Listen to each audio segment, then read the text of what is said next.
Pessoal, vamos lá? A partir de agora, nossa aula está sendo gravada. E vocês, tendo essa informação, naturalmente concordam com essa gravação. Ok? Vou compartilhar aqui minha tela com vocês. Ok. Vamos lá, pessoal. A gente vai falar hoje de rolamento e momento angular, né, na parte de rotação. Já tivemos aqui, eu passei um material para vocês sobre momento angular na aula anterior. A anterior a essa, nós vimos, né, toda essa parte de rotação, todos esses conceitos, não foi? Vetor, velocidade angular, enfim. Teorema, momento de inércia, né? Cálculo do momento de inércia, teorema dos eixos paralelos. Fizemos dois exemplos. Um exemplo, dois. Um exemplo, A e B, né? Passei um para vocês fazerem. Aí falamos de torque, segunda lei de Newton para rotações, trabalho energia cinética de rotação. Teorema da energia cinética para rotação. E hoje, aí passei para vocês o material prévio, né? Sobre momento angular na aula passada. E hoje a gente vai falar sobre rolamento e momento angular.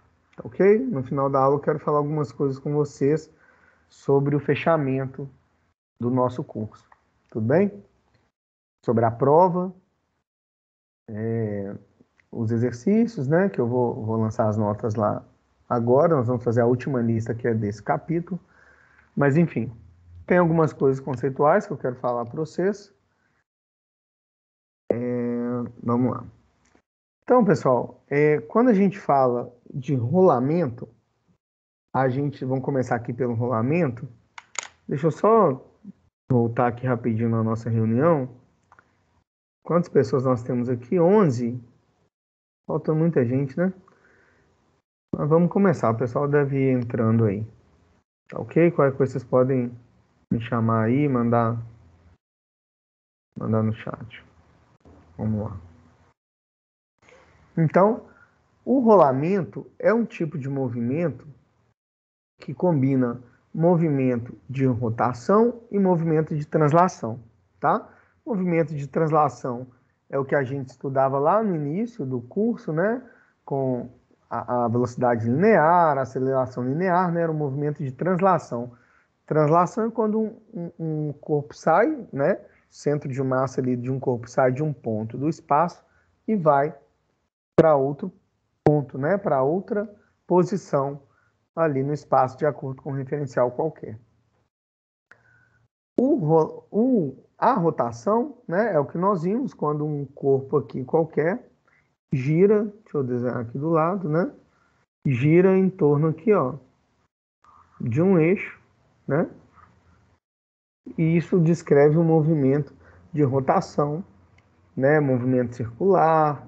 Nós vimos algumas lá atrás o movimento circular uniforme, né? Vimos agora outros conceitos relacionados a esse movimento de rotação, né? Velocidade angular, momento de inércia, que é a distribuição, tem a ver com a distribuição da massa em relação ao eixo de rotação, né? Para um corpo rígido que descreve um movimento de rotação qualquer. Mas, enfim.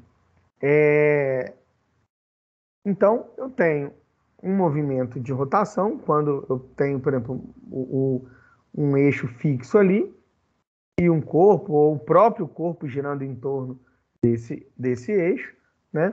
E o movimento de translação é quando esse corpo sai de um lugar e vai para o outro.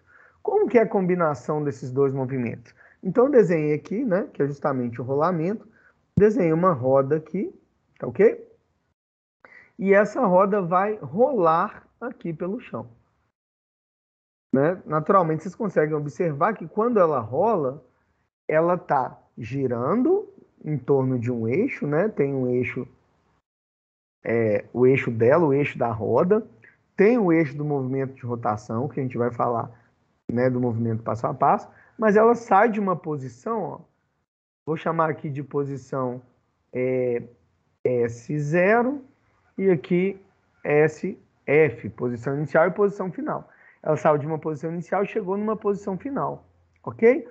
Qual que é a distância que ela percorreu?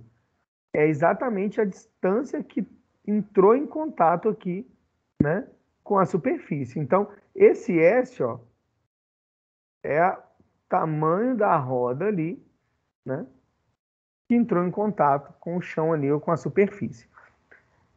Naturalmente, vocês pensarem, né, que eu tenho um ponto P aqui, e essa roda vai girar, fazer um movimento completo aqui. Quando esse P tocar ali novamente na superfície, ela deu uma volta completa em torno dela mesma. Então, qual que é a distância S percorrida aqui? Seria 2πr, que é o comprimento da circunferência, ok? E aí a gente já sabe as relações de grandeza linear para grandeza angular, basta multiplicar pelo raio. Então, eu tenho aqui que grandeza linear, que é a distância percorrida, é o ângulo θ vezes o raio. Então, grandeza linear é a distância S, grandeza angular é o ângulo θ, é só multiplicar pelo raio. Da mesma forma, eu tenho a velocidade do centro de massa, então é a velocidade ali do centro ali da roda, é igual à velocidade angular, né, vezes o raio. Então, grandeza linear é a grandeza angular vezes o raio, ok?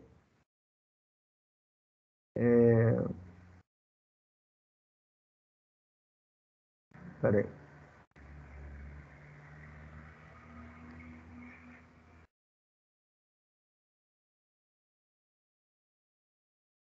Então, vamos lá. Vou dar alguns exemplos aqui para a gente entender esse movimento. Então, primeiro eu vou colocar aqui uma rotação pura.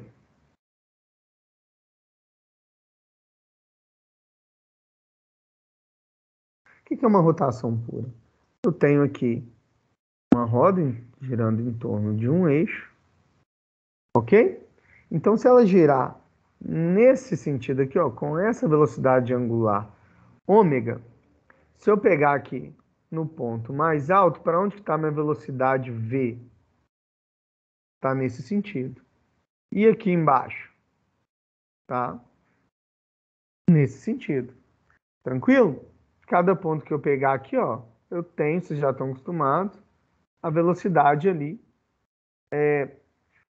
tangencial, né? Tangente à trajetória. Então, se eu pego essa roda ali, como se eu levantasse a roda da bicicleta e girasse, num ponto ela tem uma velocidade num sentido, no ponto diametralmente oposto ela tem uma velocidade em sentido contrário. E qual que é a velocidade aqui do centro de massa? É zero, né? Ela está girando em torno do eixo, mas o centro de massa que é ali no centro está em repouso, né? Ele não se movimenta, ele não tem uma translação. Se eu tiver uma translação pura,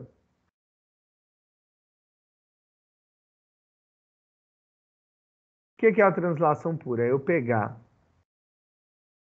essa roda, ok? E levar ela ali, sem girar de um lado para o outro. Então aqui eu vou ter a velocidade, já que ela vai se mover v do centro de massa. Aqui também vai se mover com a mesma velocidade v do centro de massa. Assim como qualquer parte dessa roda vai se mover com a velocidade do centro de massa. Ok?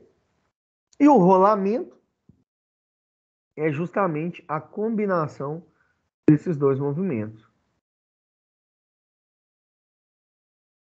Então, o que é o rolamento?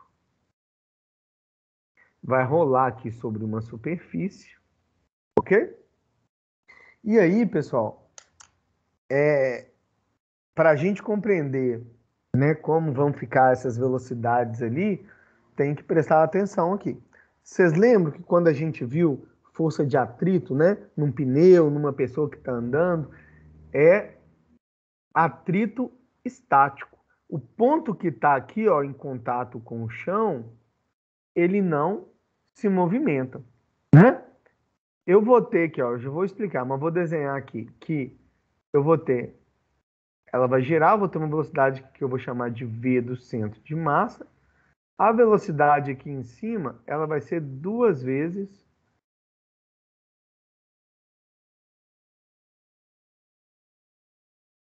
duas vezes a velocidade do centro de massa.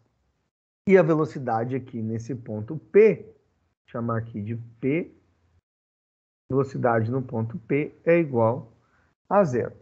Por que que isso acontece, pessoal? Vocês vão lembrar que quando a gente viu força de atrito nesse tipo de movimento aí, o ponto que está em contato com o chão, ele fica parado, né? E gira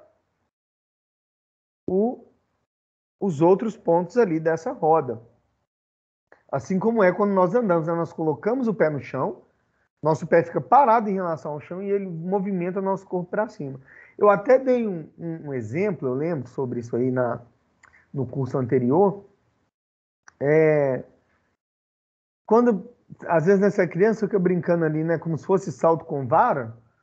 Você pega um cabo de vassoura ali, aí você põe um cabo de vassoura, né? E pula e cai lá na frente.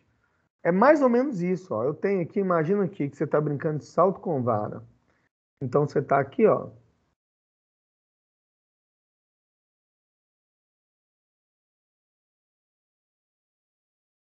Tá aqui, ó, segurando o seu cabo de vassoura ali, né? Que você está brincando. O que que você faz? Você coloca ele ali no chão, num ponto qualquer, e impulsiona ali, ó. Você vai vir aqui pro outro lado, ó. Não é isso? Você vai fazer esse movimento. Então, olha a distância que você andou, enquanto o ponto ali de apoio, ó, ficou o quê? Fixo. A ponta dele andou em relação ao chão? Não. Então, a velocidade da ponta ali, do que está em contato com o chão, é zero. E aí, quanto mais vai aumentando o raio ali, ó, maior são as distâncias percorridas, ok? Então, quanto mais na extremidade desse raio, maior é a velocidade, porque esse é um corpo rígido aqui, né? O cabo de vassoura chega junto aqui, no mesmo tempo do lado de cá. Então, quanto mais longe do ponto de apoio, quanto maior o raio, maior a distância percorrida, né? Então, eu tenho minha roda aqui, ó. A parte que está em contato vai fazer esse movimento para cá, né? A que está aqui, ó, vai andar uma distância menor. A que está aqui vai andar uma distância menor. Então, quanto mais longe ali do apoio, maior é a velocidade. Então, lá em cima, que é a maior distância do ponto de apoio, a velocidade é o dobro, né? Até porque a distância para o centro de massa, né, é o dobro. A diferença é que aqui, ó, do cabo de vassoura ali, é que esse ponto está fixo, então faz essa alavanca, mas aí ela gira um pouquinho, o ponto fixo passa a ser esse, né, e vai assim por diante e fazendo essa alavanca, jogando ali todo o corpo para frente no rolamento. Tá claro isso aí, pessoal? O que que é o rolamento e por que que as velocidades são diferentes, né? Não é igual na rotação nem na translação, mas é. E se você olhar, olha que bacana. Soma aqui as velocidades de rotação e a de translação. Então aqui, ó, do centro de massa, aqui é zero e aqui é VCM. 0 mais VCM, VCM. Aqui eu tenho V para trás, posso chamar de menos V. E aqui V no sentido positivo. Menos V com mais V, eu vou ter nesse ponto zero. E aqui eu tenho V mais V, né? VCM mais VCM, 2 VCM. Tá claro? No primeiro eu não pus VCM porque eu não tinha movimento, velocidade de centro de massa, mas é o mesmo valor, vocês conseguem perceber isso, né? Então, é nada mais do que a soma da rotação com a translação, tá? E aí a gente vai calcular a energia. Tranquilo, pessoal?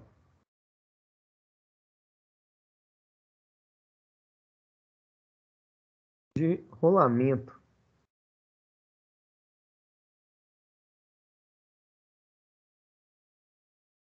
Calcular a energia cinética de rolamento. Então, eu tenho aqui no rolamento, ó, minha roda aqui. Aqui a velocidade é zero no ponto P, né? Esse ponto P é o meu eixo de rotação. E nós vimos que em cada ponto, né? Quanto mais distante, ó, maior a velocidade. Tranquilo? Então, eu tenho que a energia cinética K, nós vimos que a energia cinética K é o quê? Na aula anterior, 1/2 de P ômega 2. Vamos voltar lá para a gente conferir isso aí. De energia cinética de rotação.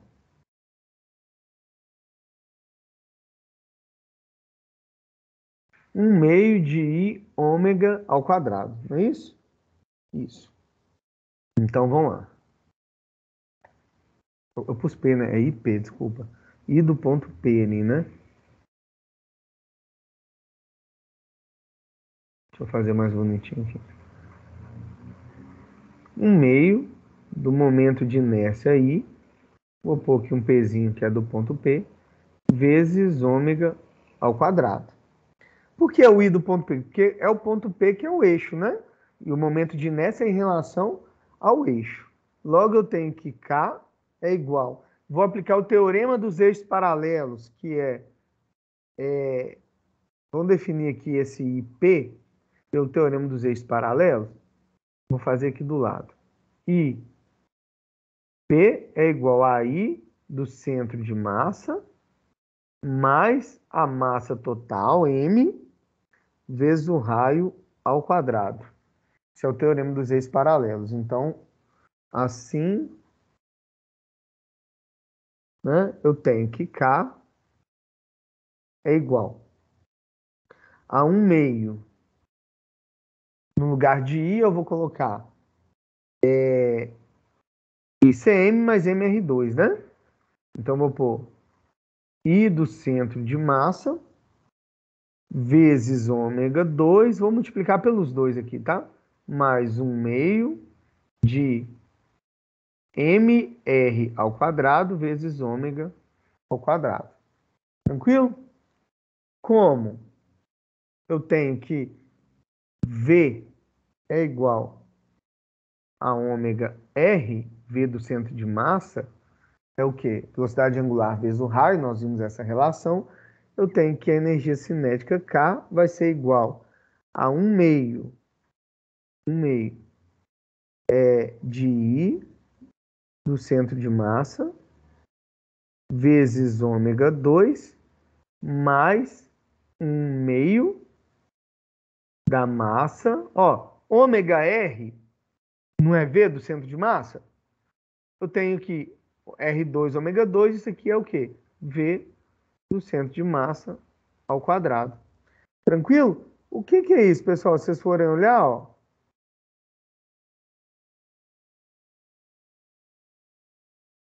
vocês estão vendo que a energia cinética de rolamento tem uma componente devido à rotação, ó, que é I do centro de massa, que está, né, tá falando de momento de inércia e velocidade angular, e uma componente devido à translação,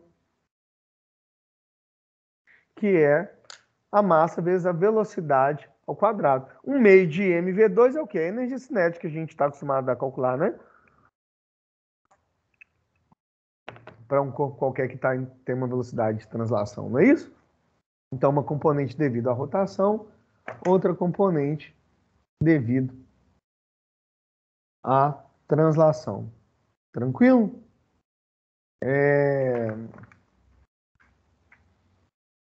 Então, quero falar para vocês aqui.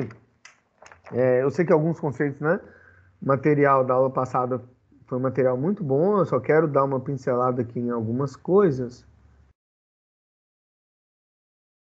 conceituais, tá? Mas eu quero falar agora do momento angular.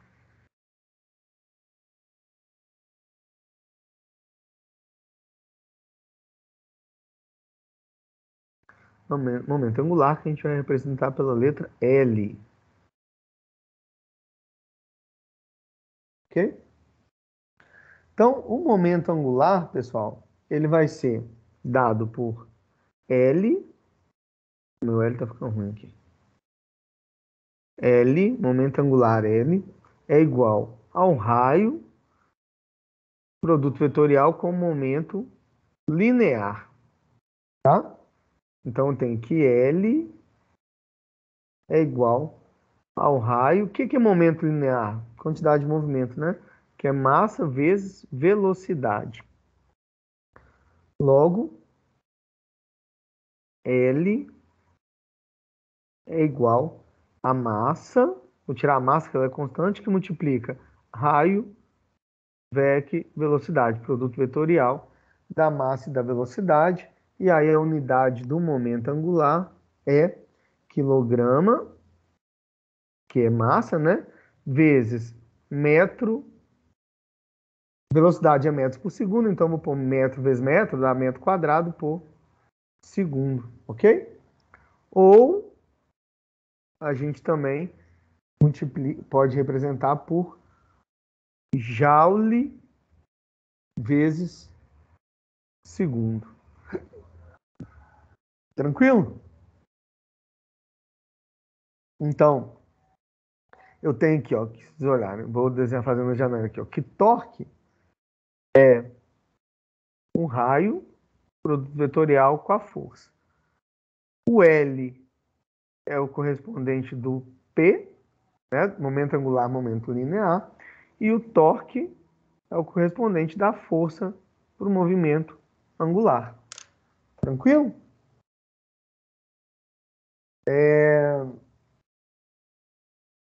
Vamos lá.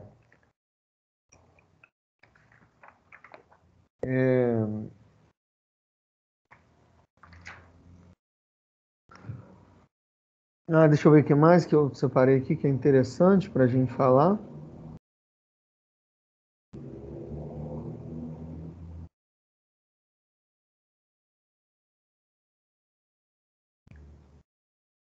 Falar a segunda lei de Newton para rotações.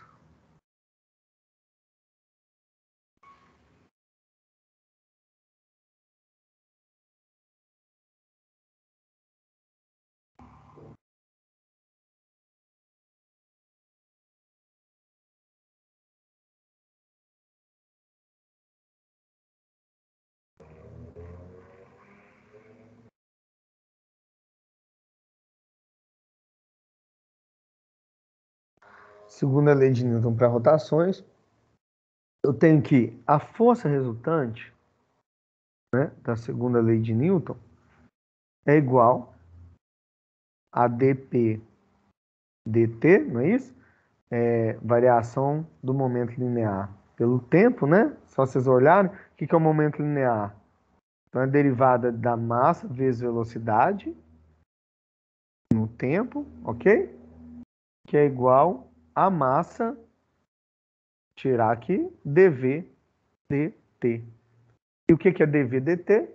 É aceleração. Logo, força resultante é massa vezes aceleração. Ok? Para o torque, como que vai ficar? Vai ficar torque resultante é igual a dl dt. Eu tenho que L é igual. Nós definimos L aqui em cima como mr vetorial v, né? M que multiplica R vetorial v. Tranquilo? Então eu tenho que dl dt é igual a massa que multiplica. Então, como que eu vou fazer isso aí? É produto vetorial, né? Então, eu vou fazer R, estou multiplicando pela massa, né? R vetorial dv dt Quando é R e V na mesma expressão, fica ruim porque meu R parece um V. Aqui é R. Então, eu tiro o R e eu faço produto vetorial dV dt mais dr dt vetorial V.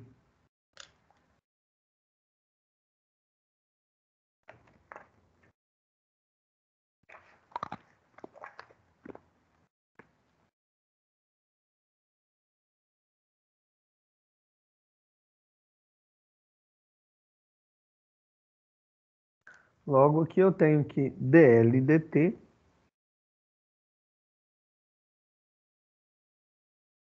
é igual a massa que multiplica.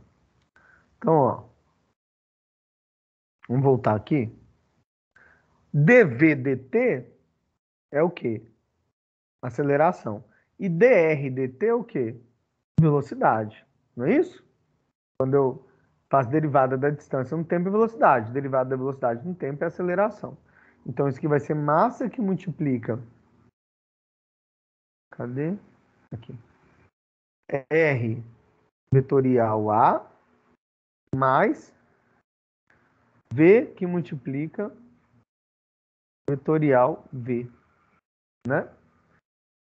Produto vetorial, vocês vão lembrar, V, VEC V é igual a zero, né? Porque o produto vetorial é o quê?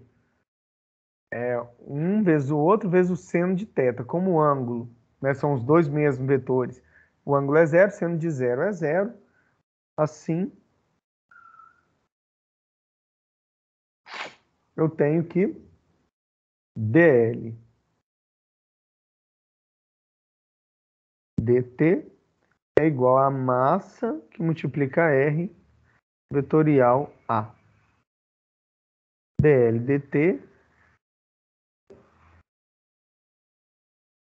é igual a R vetorial MA. dl dt é igual a R. O que é MA? É força resultante. Né? CMA, o quê? Força resultante. Logo, eu tenho que torque é igual. O que é força vezes o raio? Grandeza linear vezes o raio. É o torque, né? Então, torque é dl dt. Então, a gente tem uma definição aqui, ó, para o torque em relação ao momento angular.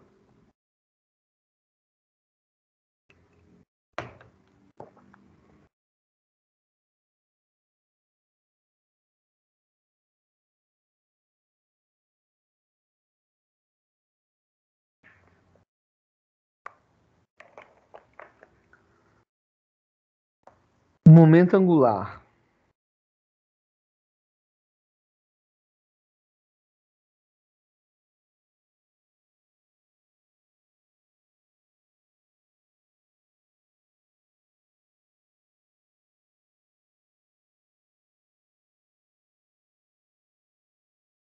De um sistema de partículas vai ser dado por, né, vou chamar aqui de L, L maiúsculo, e eu tenho que L, se eu tenho um sistema de partículas, é igual a L1 mais L2 mais L3 mais Ln,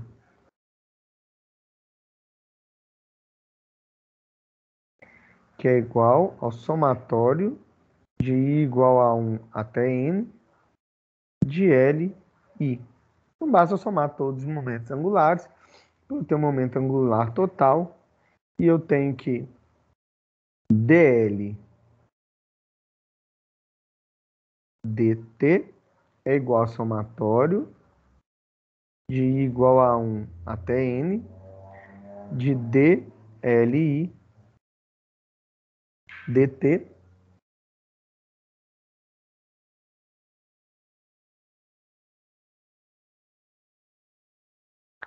E aí eu tenho que o torque resultante é igual a D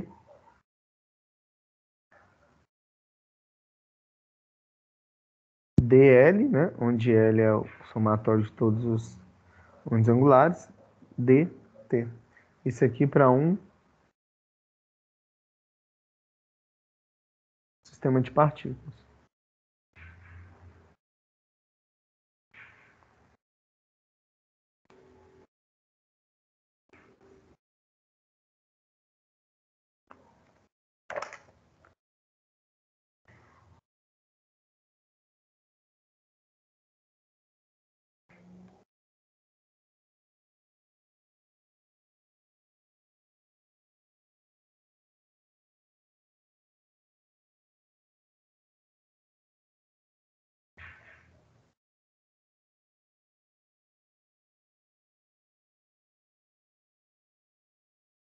Momento angular de um corpo rígido. Pessoal, vou pegar um corpo qualquer aqui, ó.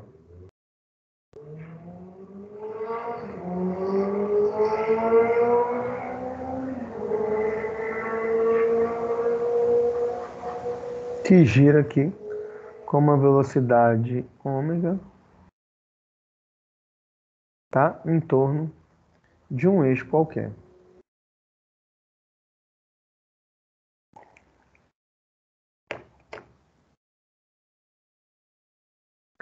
Então tem que L é igual a somatório de I igual a 1 até N de L, I. Ok? Logo, eu tenho que L é igual a somatório de I igual a 1 até N de R VEC P, que é o momento linear. L é igual a somatório de I igual a 1 até N de R. O que é P, pessoal? É massa vezes velocidade, né? Como eu tenho várias partículas, vou pôr delta M vezes V, ok? Como V igual a ômega R, eu tenho que L é igual a somatório de I igual a 1 até N de delta M vezes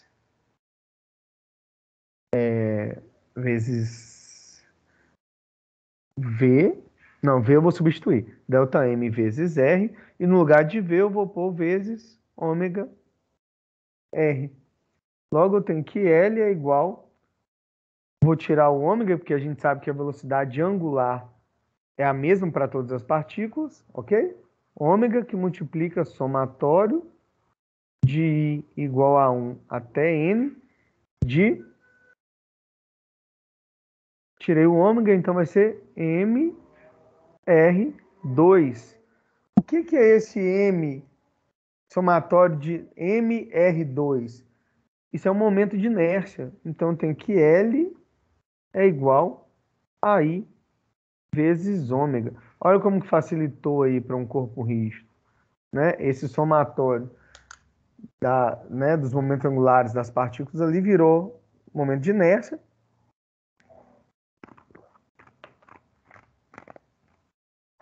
Vezes a velocidade angular, ok? E aí, o que a gente mais trabalha aqui no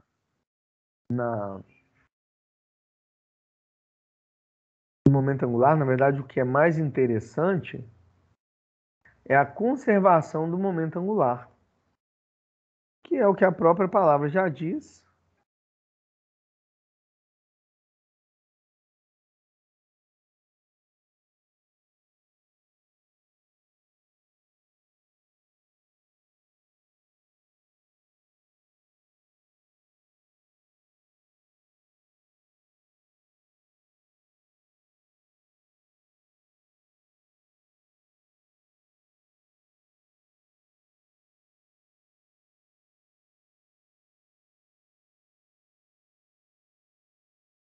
Ok? Se ele se conserva, eu vou ter um momento angular constante, né? Então, eu tenho um fenômeno qualquer, mas eu tenho que o L inicial vai ser igual ao L final. Como L é I ômega, eu tenho que I 0 ômega 0 é igual a I final vezes ômega final. Ok? Aí eu quero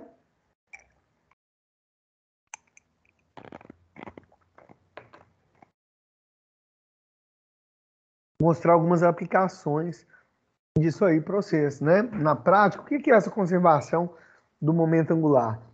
Veja bem, está falando aqui, aí que a velocidade angular vezes o momento de inércia se conserva. O que é o momento de inércia? Ele está relacionado com a distribuição da massa em relação ao eixo, né, de rotação. E velocidade angular é a velocidade que gira em torno desse eixo. Então, eu vou mostrar para vocês aqui algumas situações em que eu vario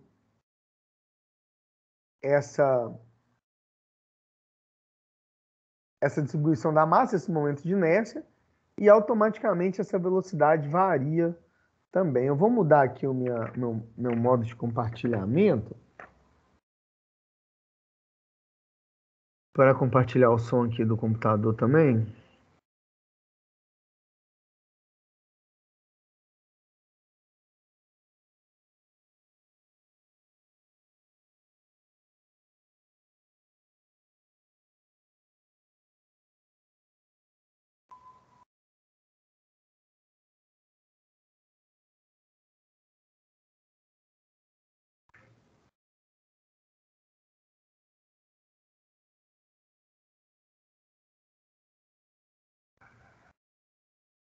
Deixa eu achar só a janela aqui, pera aí. Que eu quero compartilhar. Boletim com sufisco, top, momento angular. Acho que é esse. Não, não é esse não.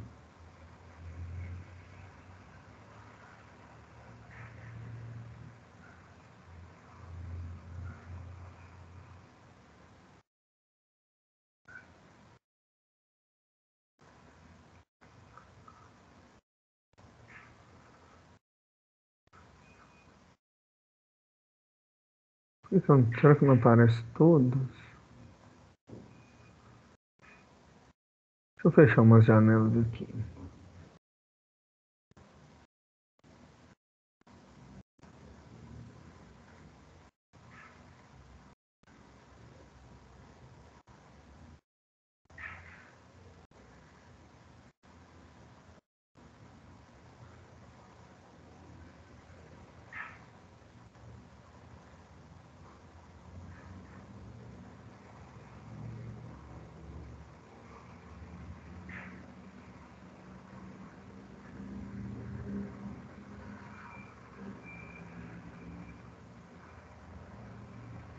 Deixa eu ver agora.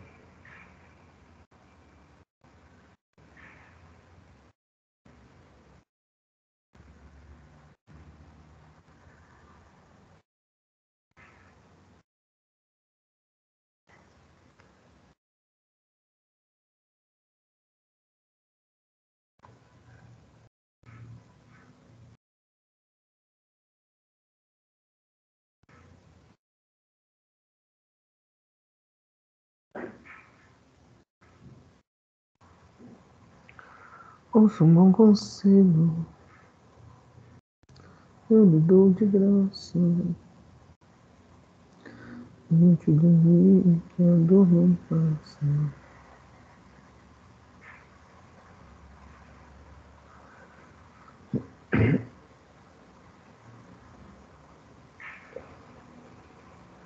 Aliás, pessoal, acho que eu vou fazer o seguinte. Uma vez eu compartilhei um vídeo do YouTube da minha aula, foi até aquele de queda livre, e aí depois ele não deixou eu carregar essa aula no YouTube, porque é como se tivesse plágio, né? Tem um outro vídeo gravado que eu vou mandar alguns links para vocês assistirem.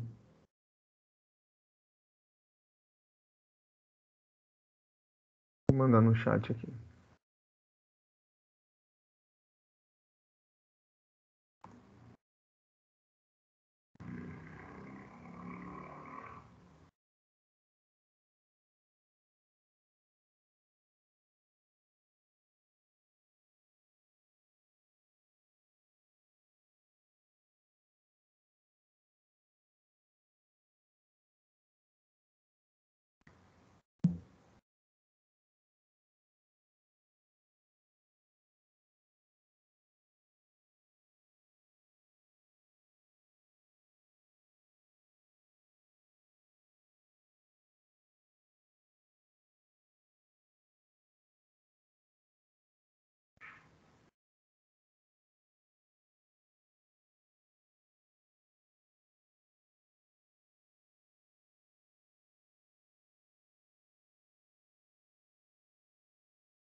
De qualquer maneira, pessoal, mandei uns links aí, mas deixa eu ver se eu passo algum aqui.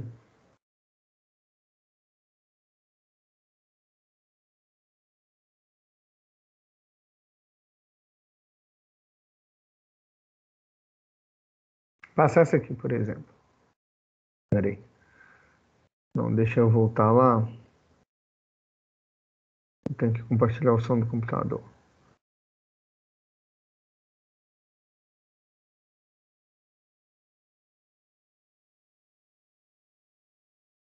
Passar essa aqui que é de um parece que é de um curso de física da PUC. Vocês estão conseguindo ver aí e ouvir? Sim ou não? Sim, estamos ouvindo e ouvindo. Ok, eu vou só adiantar para vocês, tanto esse quanto o primeiro link que eu passei, é um experimento bem simples, mas é bem legal, né? A pessoa pega o halter, 2 halteres, né? E coloca junto ao corpo e começa a girar, e ele vai fazer o movimento de abrir e fechar os braços. Quando ele abre e fecha os braços com o halter é para eu ter mais massa, né? Conseguir distribuir mais massa longe do eixo de rotação, eu estou alterando meu momento de inércia. Então, quando eu abro os braços, o que eu estou fazendo? Eu estou aumentando meu momento de inércia. E aí, se eu aumento o meu momento de inércia, ó, se eu aumento o meu momento de inércia, uma vez que isso é constante, minha velocidade angular diminui. E o contrário também acontece. Aí, quando eu fecho os braços, eu aproximei minha massa, eu diminui meu momento de inércia. Para o momento angular continuar constante, ele aumenta a velocidade angular. Então, a gente tem esse experimento, mas naturalmente, né, a gente vê esse tipo de aplicação da conservação do momento angular. Por exemplo, quando a bailarina, um dançarino, ele quer girar mais rápido, ele junta ali o corpo, né? Ou mesmo está acontecendo na Olimpíada de Inverno agora, quando o cara está patinando, para girar mais rápido, ele junta ali, né? Fica encolhidinho ali, perto do eixo. E para parar, ele abre os braços, né? Estica a perna e aí começa a girar mais lentamente, né? Saltos ornamentais também, quando eles querem girar rapidamente, eles saltam ali no trampolim e aí se encolhem ali, giram rapidamente na hora de frear esse movimento de rotação, eles esticam o corpo e param naturalmente. Vamos ver se esse vídeo aqui é bom. Vamos lá. Cadê? Inclusive, eu voltei aqui, né? Mostrei uma coisa para vocês no meu PowerPoint, mas vocês não estão vendo mais, né? Vocês estão vendo só a tela do YouTube aqui, não é isso? Só o YouTube. Foi maior, porque eu mudei o modo de compartilhamento. Mas eu só queria, se é I vezes ômega, se eu abro os braços, eu aumento o I, meu ômega tem que diminuir. E se eu fecho os braços, eu diminuo meu ômega, meu momento de inércia, meu ômega tem que aumentar. Vamos lá.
Então, pessoal, bem...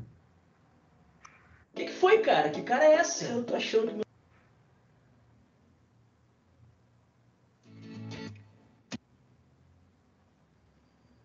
Aproveitar, vou passar esse aqui que também está bem explicado. Nesta demonstração usaremos uma banqueta sobre uma plataforma giratória e 2 halteres. Iniciaremos sentando na banqueta e segurando os 2 halteres com os braços esticados. Ao girar a plataforma, todo o conjunto realiza um movimento de rotação com determinada velocidade angular em torno do eixo da plataforma girante. Quando encolhemos os braços, as massas dos halteres ficam mais próximas do eixo de rotação e a banqueta gira mais rápido. Isso acontece pois o momento de inércia de um corpo depende da distribuição das massas, ou seja, quanto mais próxima a massa estiver do eixo de rotação, menor será o momento de inércia deste corpo. O produto entre o momento de inércia e a velocidade angular de um corpo em rotação é o seu momento angular. Pela lei da conservação do momento angular, o momento angular é o mesmo, antes ou depois de encolhermos os braços. Como o momento de inércia diminui quando os halteres são aproximados do eixo de rotação, para que haja conservação do momento angular, a velocidade angular aumenta e o conjunto passa a girar mais rapidamente. E, se voltamos a esticar os braços, o conjunto também volta a girar com a velocidade angular inicial. Pode-se demonstrar este efeito mesmo sem os halteres, encolhendo e esticando os braços e as pernas. A velocidade aumenta ou diminui de acordo com a distribuição de massa, ou seja, mudando o seu momento de inércia. Pode entrar. Não pode entrar. Ei, bebê.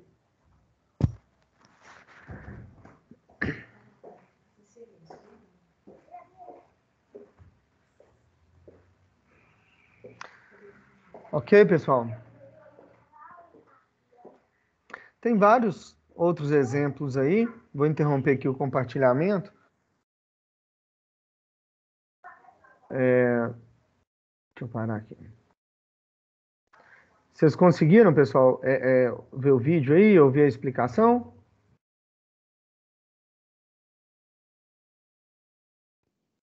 Deu sim, professor. Deu? Então, assim, é só exemplo, né, de aplicações, tem exemplos, tem mais vídeos aí, tem exemplo no livro, né? Tem da conservação, tem do momento angular, quando ela está com a roda na mão, né? Aí ela gira, então cria um momento angular para um lado. Para compensar esse momento angular, você gira para o outro, porque se inicialmente o momento é zero, né? Quando você cria para um lado, você vai ter, ter que ter um momento angular para o outro para fazer essa compensação aí e a lei da conservação funcionar. Ok? Pessoal, vamos lá. O nosso conteúdo terminou, né? Se tiver alguma dúvida, vocês podem falar aqui, mas o conteúdo que está lá no nosso cronograma termina hoje. Nós temos quantos alunos aqui? 16 alunos, muito pouca gente, infelizmente, né? Depois desse recesso aí de final de ano, acho que algumas pessoas acabaram desistindo, mas enfim. Nós terminamos aqui agora o conteúdo. Eu vou até interromper a gravação para não ficar longo, só para a gente falar aqui do fechamento. Aliás, vou deixar gravando, que se alguém entrar depois, né? Então, a gente tem agora, para completar as 10 listas de exercícios, a gente tem uma aula de exercício, né? E depois a prova final. Eu quero falar com vocês sobre os exercícios também, né? As listas que vocês entregaram. No total são 30 pontos, são 3 listas. Eu não vim lançando todas as listas, né? A nota da primeira prova vocês já têm. As listas, eu não tenho como corrigir todos os exercícios, né? São muitos exercícios, então eu olho se vocês fizeram, né? Se está completo, mas se vocês entregaram, vocês têm as listas que vocês entregaram, né? Provavelmente vocês vão ter 3 pontos aí de cada uma. E aí eu acho que a gente pode combinar o seguinte, como fugiu um pouquinho do cronograma, né? Algumas aulas, tinha um trabalho lá que a gente optou por não fazer. A gente faz a aula que vem, hoje é terça, quinta-feira a gente faz uma aula de exercício e terça-feira da semana que vem a nossa prova. O que vocês acham? Tudo bem? Ué, professor, mas o semestre acaba em 18, não? 18 de quê?